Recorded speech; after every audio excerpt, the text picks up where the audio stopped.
நிறைய பேரை பார்த்தா எனக்கு ரொம்ப பொறாமையா இருக்குங்க. ஏன் அப்படின்னு கேட்குறீங்களா? நல்லா டிராவல் பண்றாங்க. வித்தியாசமான பிளேஸ்க்கெல்லாம் போறாங்க. போயிட்டு வந்து இந்த இடத்துல இப்படி ஃபோட்டோ எடுத்தேன். இந்த இடம் இவ்வளோ சூப்பரா இருந்துச்சு. இவ்வளோ குளிர்ச்சியா இருந்துச்சு. அப்படின்லாம் கேட்கும்போது எனக்கு ஆசையாவும் இருக்கும். கொஞ்சம் பொறாமையாவும் இருக்குங்க. நீங்கலாம் எப்படி?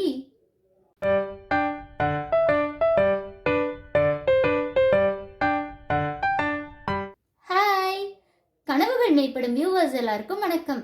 எல்லாரும் எப்படி இருக்கீங்க? நல்லா இருக்கீங்களா? ஓகேங்க. அண்ட் எப்பயுமே சொல்ற மாதிரி தான், தேங்க்யூ. உங்களோட சப்போர்ட்லாம் ரொம்ப எனக்கு ஹாப்பியா இருக்கு. கமெண்ட்ஸ்லாம் பார்க்கும்போது ரொம்ப சந்தோஷமா இருக்கு. தொடர்ந்து எனக்கு சப்போர்ட் பண்ணிட்டே இருங்க. என்னோட புக் ரிவ்யூஸ்க்கும் சரி, இந்த ஏஐ வீடியோஸ் போடுறதுக்கும் சரி, உங்களோட ஆதரவு எனக்கு ரொம்பவே ஹாப்பியா இருக்கு. மோட்டிவேட் பண்ற மாதிரி இருக்கு. தேங்க்யூ. ஓகே. இப்போ நிறைய பேருக்கு டிராவல் பண்ணணும்னு ஆசையா இருக்கும். ஆனா என்ன பண்றது? இப்ப இருக்க பிஸி ஷெட்யூலுக்கு நான் எங்க போறது? வேலையே சரியா இருக்கு. எங்கேயுமே போக முடியல. ஆனா நிறைய பேர் டிராவலர்ஸ்லாம் இருப்பாங்கங்க. அப்போ அப்படியெல்லாம் இருக்கும்போது நமக்கும் ஆசையா இருக்கும். ஆனா டிராவல் பண்ண முடியாட்டியும் ஒரு டிராவல் பண்ணி அவங்களோட எக்ஸ்பீரியன்ஸை எழுதியிருப்பாங்களா புக்ஸ்ல.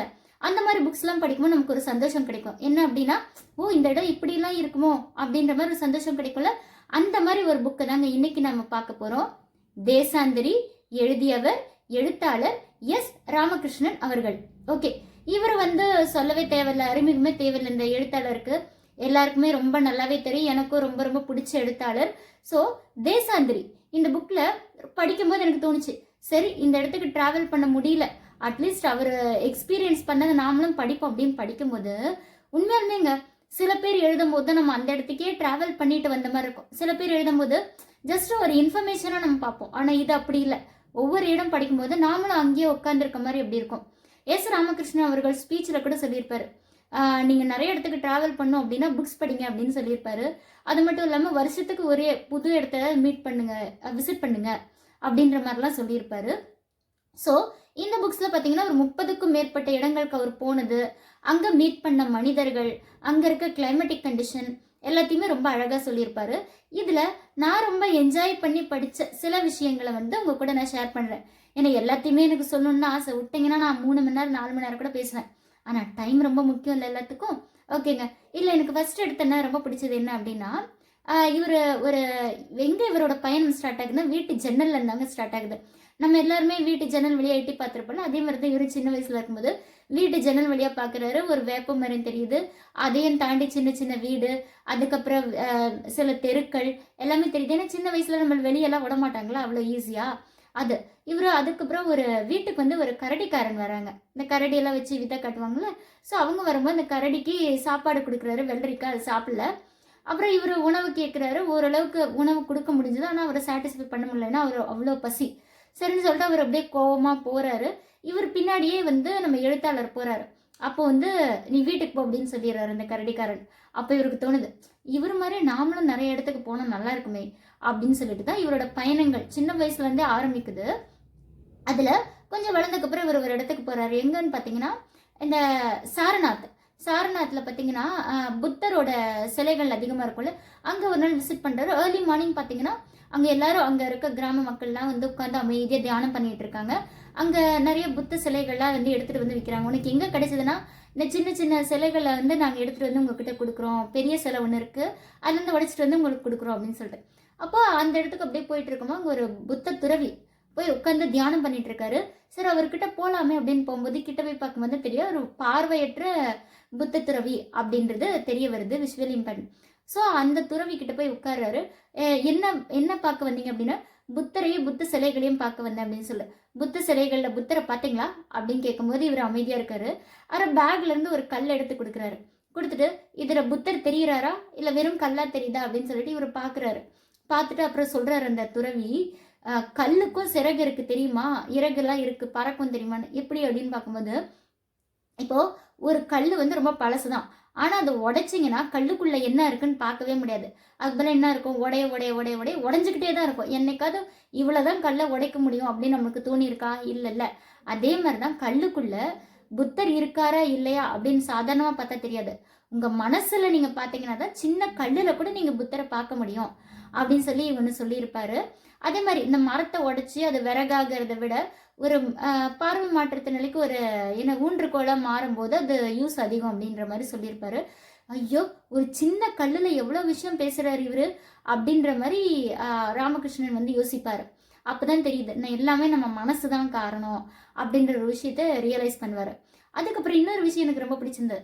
நம்ம என்னன்னா ஆதிவாசிகள் அப்படின்னால இப்படி இந்த படத்துலலாம் காட்டுவாங்க. ஒரு மாதிரி ரொம்ப முரட்டுத்தனமா இருப்பாங்க. அவங்களுக்கு வந்து கொஞ்சம் கைண்ட்னஸ்லாம் கொஞ்சம் கம்மியா இருக்கும். அப்படிலாம் ஒரு மாதிரி விவரிச்சிருப்பாங்கல்ல. ஆனா இதுல பார்க்கும்போது கன்னியாகுமரிக்கு அடுத்தது கீரிப்பாறை அப்படின்னு ஒரு இடம் இருக்குங்க. அங்க காணிகள் அப்படின்னு சொல்லி ஒரு பழங்குடியினர். அவங்கள பார்க்க போயிருப்பாரு எழுத்தாளர். ஸோ அங்க பார்க்கும்போது தான் தெரியுது, நம்ம படத்துல பார்க்கறதுக்கும் நிஜத்துல இருக்கவங்க ரொம்ப வித்தியாசம் அப்படின்னு சொல்லிட்டு. அவங்களோட லைஃபே ரொம்ப டிஃப்ரெண்ட் தாங்க. அந்த கீரிப்பாறை கிராமத்துல பார்த்தீங்கன்னா ஒரு 100க்கும் கம்மியான ஃபேமிலிஸ் தான் இருப்பாங்க. ஆனா சுத்தியும் மரங்கள், மலை, ரொம்ப அமைதியான இடம், குளிர்ந்த காத்து, அப்புறம் மக்கள்லாம் இவங்கள வந்து ரொம்ப வெல்கம் பண்ணி ரொம்ப அழகா பேசுறாங்க. அது மட்டும் இல்லாம அவங்க என்ன சொல்றாங்கன்னா, அங்க ஒரு பெரியவர் சொல்வாரு. அதாவது நமக்கு 2 கண்ணு. ஆனா காடுகளுக்கு வந்து 1000 கண்ணு. நம்மள பார்த்துட்டே இருக்கும். அதாவது எப்படின்னா, நீங்க மரம், செடி எல்லாம் நீங்க அழிக்கிறீங்கன்னு வைங்களேன், அது வந்து உங்களுக்கு பதில் திருப்பி குடுக்கும். உங்கள கண்டிப்பா அது ரிவெஞ்ச் எடுக்கும். உங்களுக்கு பாடம் புகட்டும் அப்படின்னு சொல்றாங்க. நீங்க யார பார்த்து ரொம்ப பயப்படுறீங்கன்னா, இங்க இருக்க அனிமல்ஸ் எல்லாம் பார்த்தா உங்களுக்கு பயம் இல்லையான்னு கேட்டா, ஒரு நறுக்குன்னு ஒண்ணு சொல்லுவாங்க. என்னன்னா, இங்க இருக்க மரங்கள், செடி, கொடி, அனிமல்ஸ் எல்லாம் பார்த்து எங்களுக்கு பயமே கிடையாது. ஆனா இங்க வரவங்கள பார்த்தீங்களா, மனிதர்கள், வனத்துறையினர் இவங்களெல்லாம் பார்த்தா எங்களுக்கு பயமா இருக்கும். எப்ப எதை அழிப்பாங்கன்னு தெரியாது அப்படின்ற மாதிரி ஒரு விஷயத்த சொல்லியிருப்பாங்க. அதே மாதிரி பாறைகள் கதை கேட்கும் அப்படின்றது இவங்களுக்கு வந்து ஒரு ரொம்ப பெரிய நம்பிக்கை. என்ன சொல்லுவாங்க அப்படின்னா, பாறை வந்து ஒருத்தர் வந்து வேட்டையாட போயிருப்பாராம். அப்போ வந்து அங்க இருக்க மரம், செடி, கொடி சொல்ற கதையெல்லாம் கேட்டுட்டு அவரே பாறையா மாறிட்டாரு. ஸோ பாறையா மாறின மனுஷங்களுக்கு நாங்களும் அடிக்கடி கதையெல்லாம் சொல்லுவோம் அப்படின்ற மாதிரி ஒரு விஷயங்களெல்லாம் ரொம்ப அழகா சொல்லியிருப்பாங்க. அதே மாதிரி இப்போ வந்து மக்கள் ரொம்ப பிஸியா இருக்காங்க. பிஸியா இருக்க சமயத்துல கதை கேட்கணும், கதை சொல்றதோ, கதை கேட்கறதோ யாருக்குமே சுத்தமா டைம் இல்லை அப்படின்ற மாதிரி சொல்லியிருப்பாங்க. இவர் நம்ம எழுத்தாளர் வந்து ஒவ்வொரு கிராமமா போயிட்டு அந்த கதை கேட்கறது அப்படின்றது வந்து ரொம்ப ரொம்ப பிடிச்ச விஷயம். அவர் என்னதான் அந்த கிராம மக்கள் கதை சொல்றாங்கன்ட்டு அப்படிதான் தருமபுரி பக்கத்துல இருக்க ஒரு கிராமத்துக்கு போவாரு. அங்க போயிட்டு இவர் கையில டேப் ரெக்கார்டர்லாம் எடுத்துட்டு போவார். அவங்க என்ன மாதிரி கதை சொல்லுவாங்க அப்படின்னு சொல்லிட்டு. அப்போ அங்க இருக்கவங்க எல்லாம் சொல்லுவாங்களாம், கதை கேட்கணும்னு அவ்வளோ ஈஸியா கேட்டுற முடியாது, அதுக்குன்னு நேரம் வரணும், காலம் வரணும் அப்படின்லாம் சொல்லிட்டு பூதத்தை பத்தி ஒரு கதை சொல்லுவாங்க. அது எப்படின்னா, பூதம் என்ன சாப்பிடுன்றதுக்கு அந்த மக்கள் என்ன சாப்பிட்றாங்களோ அதே தான் வேடிக்கையா சொல்லுவாங்க. பூதம் வந்து கறி குழம்பு சாப்பிட்டுச்சு, கூழ் குடிச்சிச்சு, திருப்பதி லட்டு சாப்பிடுது அப்படிலாம் சொல்லி கதை சொல்லிட்டு இருப்பாங்க. அது மட்டும் இல்லாம பூதம் அப்படின்றது வந்து என்னன்னா, ஒரு சமயம் வந்து ஒரு கதை சொல்லியிருப்பாங்க. என்னன்னா, அதுக்கு வந்து தேவையான அளவுக்கு வந்து பூதத்துக்கு அந்த கிராம மக்கள்லாம் சாப்பாடு கொடுத்துட்டாங்களாம். அதுக்கு வந்து போதும் போதும்னு ஆயிடுச்சாம். அப்போ அந்த சமயத்தில் ஒரு பெண்மணி சாப்பாடு எடுத்துகிட்டு போகிறாங்களாம். அப்போது இந்த பூதத்துக்கு ஐயோ ஏற்கனவே வயிறு ஃபுல்லாக இருக்குது, இப்போ இந்த பொண்ணு சாப்பாடு கொடுக்குதுன்னு சொல்லி அந்த பெண்மணி மேலே கோவம் வந்து அட்டாக் பண்ண போகும்போது அப்போ இந்த பெண்மணி சொல்லுவாங்களாம், நீ என் கூட சண்டைக்கு வரதெல்லாம் இருக்கட்டும், என்னை சாப்பிட்றதெல்லாம் இருக்கட்டும், ஃபஸ்ட்டு ஒரு சேலஞ்சுக்கு வா அப்படின்னு. என்னன்னா, என் கூந்தல்ல இருந்து ஒரு முடி கொடுக்குறேன், அந்த முடியை நீ அந்த முடி வந்து பிஞ்சு போகாத அளவுக்கு நீ ஒரு முடிச்சு போட்டு கொடு அப்படின்னு சொல்லுவாங்களாம். அதுவும் முடிச்சு போட்டு பார்க்கும் முடியவே இல்லை. சே, ஒரு பெண்ணுக்கிட்ட நான் தோத்துட்டேன், ஒரு சின்ன வேலையை கூட என்னால் செய்ய முடியும் அப்படின்னு சொல்லிட்டு அது போயிடுற மாதிரி கதை சொல்லுவாங்க. என்ன அப்படின்னா, இப்போ பூதம் பெருசா மனுஷன் பெருசா அப்படின்னு கேட்கும்போது, பூதம் வந்து எல்லாத்தையும் ஏமாத்தி மிரட்டி சாப்பிடுது. ஆனா மனுஷன் ஒரு வேளை சாப்பாட்டு கூட கஷ்டப்பட்டு உழைச்சு சாப்பிட்றான். அப்ப யார் இங்க பெருசு? மனுஷன் தானே பெருசு அப்படின்ற மாதிரி ஒரு மாரல் வேல்யூ கொண்டு வந்து முடிப்பாங்க. ஸோ இந்த மாதிரி அழகழகான கதைகள் சொல்லியிருப்பாங்க. அதே மாதிரிங்க, இப்போ சூரியனை பத்தி அவர் அழகா எக்ஸ்பிளைன் பண்ணுவாரு. ஒவ்வொரு இடத்துல ஒவ்வொரு மாதிரி சொல்லியிருப்பாரு. என்ன அப்படின்னு பார்த்தீங்கன்னா, ஃபர்ஸ்ட் இமயமலை அந்த சூரியன் உதிக்கிற இடத்துக்காக பார்ப்பாங்க. நேபாளத்துக்கு அவர் போவார். போயிட்டு இமயமலையில சூரியன் எப்படி உதயமாகுது அப்படின்றத பார்க்கறதுக்காக நின்றுட்டு இருப்பாங்க. அப்போ அழகா ரொம்ப நேரம் கழிச்சு அப்படியே மினுமினுப்பா தங்க நேரம் மாதிரி மினுமினுத்துட்டே சூரியன் உதிக்குது அப்படின்ற மாதிரி சொல்லியிருப்பாரு.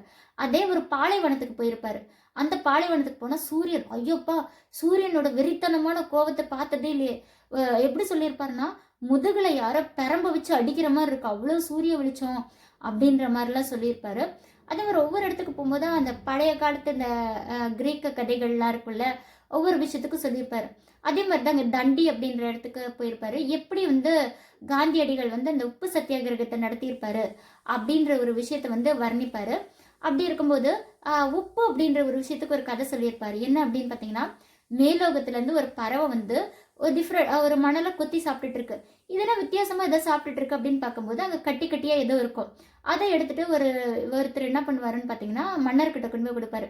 புதையல் பார்த்துட்டேன், புதையலை கண்டுபிடிச்சிட்டு அப்படின்னு சொல்லு. என்னது இது, ஏதோ மண்ணு மாதிரி உருண்டையாக இருக்குது, இது புதையல்னு சொல்கிறியா, என்னை ஏமாத்துறியா அப்படின்னு சொல்லிட்டு அவரை ஜெயிலில் போட்டுருவாங்க.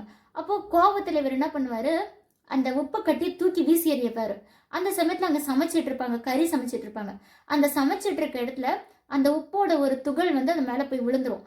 அப்போ எடுத்து சாப்பிடும்போது வாவ் டேஸ்ட்டாக இருக்கே அப்படின்னு சொல்லிட்டு அப்போ சொல்லுவாங்க, இவரை விடுதலை பண்ணுங்க அப்படின்னு சொல்லிட்டு உப்பு அப்படின்ற விஷயத்த அங்கேருந்து தான் கண்டுபிடிச்சாங்க அப்படின்ற மாதிரி ஒரு கதையை சொல்லுவாங்க. ஸோ தண்டி அப்படின்ற விஷயத்துலேருந்து இவர் இந்த கதையும் கனெக்ட் பண்ணியிருப்பாரு. அது மட்டும் இல்லாமல் சீனர்கள்லாம் பார்த்தீங்கன்னா உப்பை வந்து வெள்ளை தங்கம் அப்படின்ற மாதிரி சொல்லுவாங்க. உப்பை வச்சு பெரிய பெரிய வியாபாரம் சண்டைகள்லாம் நடந்ததாகவும் அவர் சொல்லியிருப்பாரு. அதே மாதிரி மேகங்களே அழகாக வர்ணிச்சிருப்பாருங்க. இப்போ ஒரு இடத்துல வந்து இப்போ மூணாறு பார்த்தீங்கன்னா மூணாறில் வந்து மேகங்கள்லாம் ரொம்ப அழகாக இருக்கும். அப்படியே மேகத்தை வந்து நம்ம ஈஸியாக கையில் தொடுற அளவுக்கு ரொம்ப கிட்ட இருக்கும் அப்படின்ற மாதிரி சொல்லியிருப்பாங்க. இதே மாதிரி செங்கோட்டை வெளியே போயிட்டு இருக்கும்போது மேகங்கள்லாம் ஒன்றுக்கு ஒன்று சண்டை போட்டுட்டு இருக்க மாதிரியும், அப்புறம் அம்பாசமுத்திரத்தில் வந்து இவர் வந்து தாமரையை பறிக்கலாம் அப்படின்ட்டு குளத்தில் இறங்கும்போது மேகம் வந்து இவரை தாண்டி போனதாகவும் அப்படியே அழகாக வர்ணிச்சிருப்பாரு. அதே மாதிரி நல்ல தங்காள் அப்படின்னு ஒரு கிணறுங்க. அந்த கிணறு எங்கே இருக்குன்னு பார்த்தீங்கன்னா விருதுநகரில் அர்ச்சனாபுரம் அப்படின்ற இடத்துல இருக்குது. அது என்ன நல்ல தங்காள் அப்படின்னா, அதாவது ஒரு அண்ணன் தங்கச்சி இருப்பாங்க, அந்த தங்கச்சிக்கு மேரேஜ் பண்ணி கொடுத்துருப்பாங்க. வறுமை தாங்காமல் அந்த குழந்தைங்களெல்லாம் கூட்டிகிட்டு வந்திருப்பாங்க.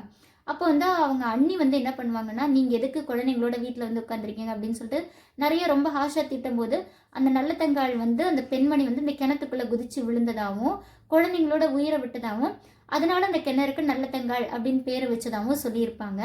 ஸோ அப்போ வந்து எழுத்தாளர் கேட்பாங்க, இந்த நல்லத்தங்காள் கிணறுல பெண்களோட கூந்தல் தெரியுமா அப்படின்னு சொல்லி கேட்டிருப்பாங்க. நீங்கள் என்ன பெண்ணோட கூந்தல் தெரியுமான்னு கேட்குறீங்க, அதெல்லாம் கேட்காதீங்க, அந்த பொண்ணோட கண்ணீர், எத்தனையோ பெண்களோட கண்ணீர் இதில் இருக்குது அப்படின்னு சொல்லியிருப்பாங்க. அதே மாதிரி கிணறு அப்படின்றது இன்னொரு விதத்துலையும் பார்த்துருப்பாரு. இப்படி எப்படின்னு பார்த்தீங்கன்னா, சென்னைக்கு ஒரு ஃப்ரெண்டு வீட்டுக்கு போயிருக்கும்போது அந்த கிணறை வந்து மூடுவாங்க, போர் போட்டதுனால கிணறு மூடுவாங்க.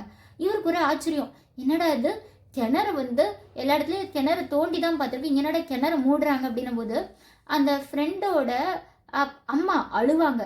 அப்போது ஏன் அழுகுறீங்க அப்படின்னு கேட்கும்போது, இந்த கிணறு வந்து நாங்கள் எங்களோட சோக கதைகள் எல்லாம் நிறைய ஷேர் பண்ணியிருக்கோம், அது மட்டும் இல்லாமல் நாங்கள் வந்து நிறைய விஷயங்களை வந்து இங்கே அழுதுருக்கோம், நாங்கள் அழுதது இந்த தண்ணி உப்பு தண்ணியாக மாறி இருக்கு அப்படின்ற மாதிரி ஷேர் பண்ணியிருப்பாங்க. அதே மாதிரி இன்னொரு விஷயங்களும் சொல்லியிருப்பாங்க, சில சித்திரங்கள்லாம் காலத்தால் வந்து அழிஞ்சு போயிட்டு இருக்கு, அதை நம்ம சரியாக பார்க்கறது இல்லை அப்படின்னு சொல்லிட்டு சென்ட் தாமஸ் மவுண்ட்டை பற்றி பேசியிருப்பாரு. அதில் என்ன அப்படின்னு பார்த்தீங்கன்னா, சென்ட் தாமஸ் மவுண்ட்டில் வந்து அவர் மேலே ஏறி நிற்கும் போது இந்த இடத்துல தான் வந்து த கிரேட் இந்தியன் ஆர்ட், அதாவது இமயமலை எவ்வளோ ஹைட் இருக்கும், எவரெஸ்ட் எவ்வளோ ஹைட் இருக்கும் அப்படின்னா இங்கே தான் வந்து கால்குலேட் பண்ணாங்க. அதனால தான் வந்து இது வந்து ஒரு முக்கியமான இடமா பார்க்கப்படுது அப்படின்னு சொல்லிலாம் வர்ணிச்சிருப்பார். ரொம்ப ரொம்ப அழகாக சொல்லியிருப்பாரு. ஸோ இதெல்லாம் பார்க்கும்போது ரொம்ப அழகாக இருக்குங்க. ஸோ ஒரு ட்ராவல் பண்ணி இவ்வளோ விஷயத்த தெரிஞ்சுக்க முடியும். நம்மளாம் என்ன பண்ணுவோம், போவோம், அந்த இடத்துக்கு ஃபோட்டோ எடுத்துகிட்டு வந்துடுவோம். ஆனால் அங்கே பல மனிதர்களை மீட் பண்ணி இவர் பேசின விதம்லாம் ரொம்ப அழகாக இருக்குங்க. அதே மாதிரி இவர் கஜுராஹோ போகும்போது சட்னா அப்படின்ற இடத்துல வந்து இவருக்கு உடம்பு சரியில்லாமல் போயிடும். அங்கே இருக்கவங்க ஹிந்திக்காரங்க தான், ஆனால் இவர் யார் என்னன்னே தெரியாது, மொழியும் கடந்து இவரை படுக்க வச்சு ஒரு வாரம் ட்ரீட்மெண்ட்லாம் கொடுத்துருப்பாங்கங்க. ஸோ இதெல்லாம் கேட்கும்போது பயணம் இதே மாதிரி அழகாக இருக்கும்போது சில சமயம் கஷ்டமாகவும் இருக்கும்னு சொல்லியிருப்பாங்க. ஒரு சமயத்தில் பெரிய சண்டை நடந்துட்டு இருக்கும்போது ரிஷிகேஷிலேருந்து இவர் ட்ராவல் பண்ணி டெல்லிக்கு போகிற வழியில் இவரை சந்தேகமாக பார்ப்பாங்க. தண்ணி தாங்க வச்சிருப்பார், வாட்டர் பாட்டில், இது என்ன குடு அப்படின்னு சொல்லிட்டு அந்த தண்ணியை குடிக்க விடாமல் கீழே ஊற்ற சொல்லி செக் பண்ணுறது, அவரோட அடையாள அட்டையை வாங்கி பார்க்குறது. அப்போது பார்த்து செக் பண்ணிட்டு போகும்போது பஸ்ஸில் இருக்கவங்க எல்லாம் இவர் ஒரு மாதிரி குறுன்னு பார்த்துட்டு இருப்பாங்க சந்தேகத்தோடைய. ஸோ இதெல்லாம் பார்க்கும்போது பயணம் ஒரு சைடு அழகாக இருக்கும், ஒரு சைடு டஃப்பாகவும் இருக்கும் அப்படின்றதையும் சொல்லியிருப்பார். ஸோ இந்த புக்கை நீங்கள் படிக்கும்போது நான் சில இடங்களில் தாங்க உங்கள்கிட்ட ஷேர் பண்ணியிருக்கேன், இன்னும் நிறைய விஷயங்கள் இவர் எக்ஸ்பிளைன் பண்ணியிருப்பார். இதை நீங்கள் படிக்கும்போது உங்களுக்கு தெரியும், ரியலாகவே நீங்கள் ட்ராவல் பண்ணி போன மாதிரி இருக்கும். ஸோ நீங்கள் படித்து பாருங்கள், படித்து பார்த்துட்டு தேசாந்திரி அப்படின்ற புக் எப்படி இருந்தது அப்படின்றதே எனக்கு நீங்கள் கமெண்ட்ஸில் ஷேர் பண்ணுங்கள். ஸோ இது வரைக்கும் பொறுமையாக இந்த வீடியோ பார்த்துருப்பீங்க, வீடியோ முடிகிற வரைக்கும் அவங்களுக்குலாம் தேங்க்யூ ஸோ மச். இந்த வீடியோ உங்களுக்கு பிடிச்சிருந்தா மறக்காமல் லைக் பண்ணுங்கள், கமெண்ட் பண்ணுங்கள், ஷேர் பண்ணுங்கள், and notification icon bell click பண்ணிக்கோங்க. அப்போ தான் நான் ஒவ்வொரு தடவை போடுற வீடியோ உங்களுக்கு நோட்டிஃபிகேஷனாக வந்து சேரும். அண்ட் மறக்காமல் சப்ஸ்கிரைப் பண்ணிக்கோங்க. தேங்க்யூ.